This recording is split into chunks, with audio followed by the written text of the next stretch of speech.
আজকের ওয়েদারটা দেখো, একদম মেঘলা করে আছে সকাল থেকে।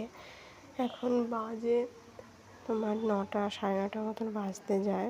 এখনো পর্যন্ত রোদ ওঠেনি। দেখো পুরো মেঘ করে রয়েছে। কে জানি আজকে রোদ উঠবে কি উঠবে না। আজকের আকাশটা একদম ঢেকে রয়েছে। এভরিওয়ান, গুড মর্নিং সকালকে। দেখো আজকে তো ওয়েদার খুবই খারাপ, যেমন মেঘলা মেঘলা করে আছে। তো যাই হোক, আমি এদিকে রান্না করে নিয়েছি। দেখো আর সকাল সকাল রান্না করা হয়ে গেছে। তো দেখাই তোমাদের কী রান্না করেছি। সাদা ভাত এখানে রয়েছে গরম গরম। আর এইখানে দেখো, এখানে আছে ঢ্যাঁড়স আলুর তরকারি। ঢ্যাঁড়স আলুর তরকারি করেছি, শুকনো শুকনো করেছি।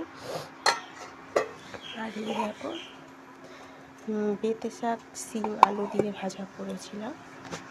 তো আজকে সকালে এটাই মেনু হলো। আর চলো একটু পরেই কাজে বেরিয়ে যাবে, খেতে দিয়ে দেবো। আর এবারে দেখো ছেলের জন্য খাবার রেডি করছি। এই যে এখানে দুধ ফোটাচ্ছি, মানে ওটস করবো বলে ছেলের খাবারটা রেডি করবো, এখন খাওয়াবো। ঘুমাচ্ছে সে। তো চলো খাবারটা রেডি করে নিয়ে তারপরে পরে কথা হবে। টাটা।